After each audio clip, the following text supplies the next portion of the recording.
Bayangkan hari ini, jam 12 siang tepat. Di seluruh dunia, hampir 8 miliar orang serentak membuka aplikasi perbankan mereka. Mereka semua punya satu tujuan yang sama, membeli emas. Sekarang, tanya ke diri kamu sendiri, apa yang akan terjadi? Apakah harga emas bakal melambung? Apakah sistem keuangan bakal kolaps? Atau ada yang lebih gila lagi? Nah, di video ini, kita bakal lihat apa yang benar-benar terjadi kalau skenario apokaliptik begini terjadi. Dan percayalah, jawabannya lebih mencengangkan daripada yang kamu bayangkan. Mari kita fantasikan untuk sebentar. Jam 12:30 siang, minggu depan. Pasar emas di Jakarta, New York, London, Shanghai, semuanya mulai kacau. Di Jakarta, kantor-kantor pencecar emas tiba-tiba digebukin antrian. Orang-orang datang dengan tas plastik, karung, bahkan ember. Aku mau emas, berapa harganya sekarang? Emas habis, Dik, habis. Suasananya seperti flash sale di e-commerce, tapi yang dijual adalah uang asli mereka. Sementara itu, di New York, broker-broker di Wall Street mulai panic selling. Mereka lihat order masuk oleh miliaran dolar. Ini nggak normal, ini nggak masuk akal, kata salah satu trader sambil ngopi yang udah keempat kalinya dalam 10 menit. Di London, bank-bank sentral mulai nulis WhatsApp panjang ke media massa. Perhatian publik, silahkan tenang. Tapi tentu saja, pesan itu malah bikin semakin chaos. Harga emas, dia naik. Dari harga normal, katakanlah sekitar 2 juta rupiah per gram, dalam hitungan jam bisa jadi 5 juta. Dalam hitungan hari bisa jadi 10 juta atau bahkan lebih. Orang yang berhasil beli di harga 2 juta jadi multimiliarder. Orang yang telat, mereka berdiri di depan toko emas dengan dompet kosong dan mimpi yang hancur. Dan yang paling serem, ini baru hari pertama. Sebelum kita lanjut ke chaosnya, kita perlu tahu berapa banyak sih sebenarnya emas yang ada di planet kita? Dengar ini.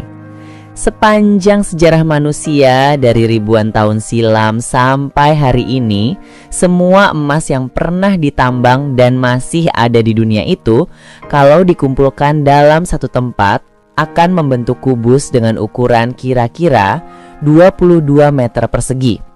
Hanya 22 meter. Itu cukup untuk memenuhi 3-4 lapangan badminton.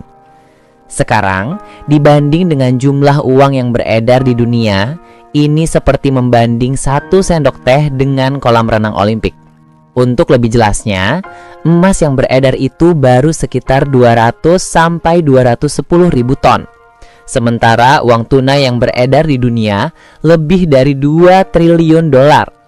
Plus uang digital, aset digital, dan semua yang berbau investasi itu berkali-kali lipat lebih banyak.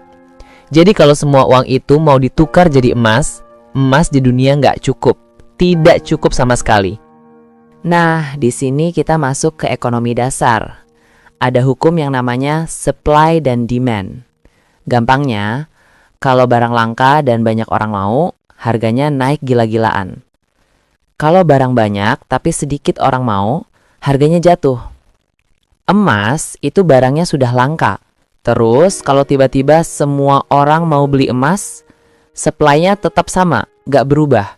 Bahkan gak bisa ditambah dalam waktu singkat. Tapi demand-nya melonjak dari 0 jadi miliaran orang. Bayangkan ini, biasanya permintaan emas per tahun itu sekitar 4-5 ribu ton. Itu dari perhiasan, industri, investasi, teknologi, semua dikombinasikan.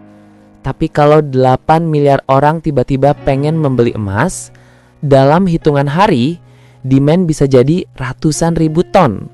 Hasilnya, harga meledak. Nggak hanya naik 2 kali lipat, bisa 5 kali, 10 kali, bahkan 100 kali lipat dalam waktu singkat. Mari kita kalkulasi sebentar. Emas sekarang harganya sekitar 2 juta rupiah per gram. Jadi, 1 kilogram emas itu 2 miliar rupiah. Kalau harga emas naik 10 kali lipat, dan ini realistis dalam skenario panic buying, 1 kilogram emas jadi 20 miliar rupiah. Nanti orang yang punya uang 100 juta, dia cuma bisa beli 5 gram. Orang yang punya 1 miliar, dia cuma bisa beli 50 gram. Sementara, orang-orang yang belum kebeli akan terus berusaha membeli, terus naik, sampai ada yang nggak bisa membeli lagi. Disitulah sistem ekonomi mulai bergerak. Dampak pertama, bank dan pasar modal goyang. Ketika emas melonjak ekstrim, ini mengguncang seluruh sistem finansial. Kenapa? Karena bank-bank dunia itu terikat sama standar emas, atau minimal emas adalah salah satu aset yang mereka andalkan untuk stabilitas. Kalau tiba-tiba emas jadi super mahal, maka nilai semua aset lain, saham, bond, uang, semua jadi relatif murah. Orang-orang mulai curiga, wait, apa yang sebenarnya valuable di sini? Bayangkan ini seperti kamu sehari-hari naik taksi dengan harga 50.000. Tapi tiba-tiba semua orang beralih ke kereta premium dengan harga 5 juta. Jadi taksi itu valuasinya jatuh drastis. Sama dengan pasar saham. Perusahaan-perusahaan mulai panicking. Oh, investor kami semua kabur ke emas. Revenue kami drop 80%. Stock market bisa collapse dalam hitungan jam, bukan hari. Kalau stock market collapse, itu berarti jutaan orang kehilangan pensiunan mereka.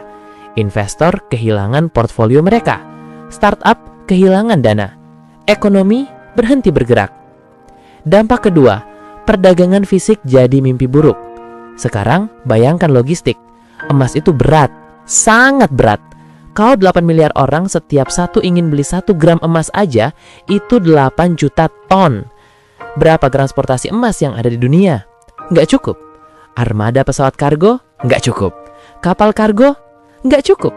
Kamu harus antri berbulan-bulan atau bahkan bertahun-tahun untuk menerima emas yang udah kamu beli.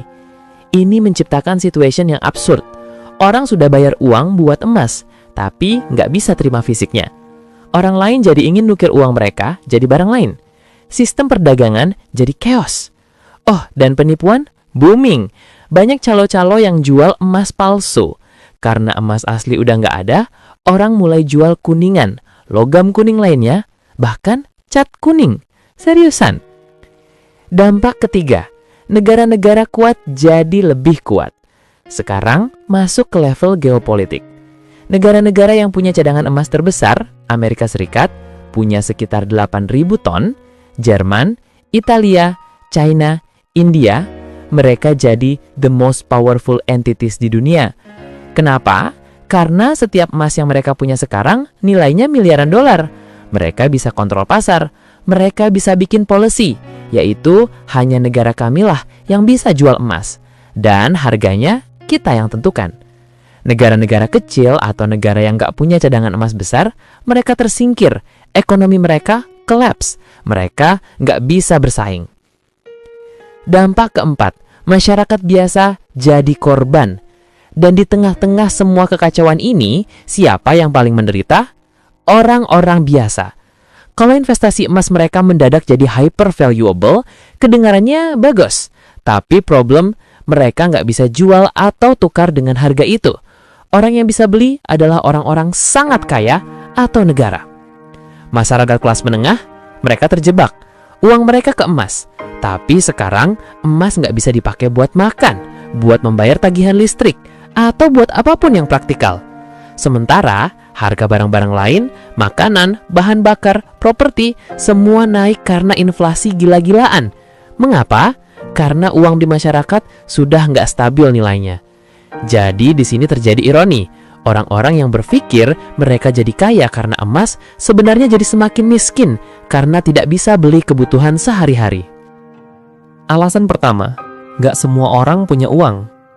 Sekarang yang paling jelas, nggak semua orang di dunia ini punya uang untuk beli emas.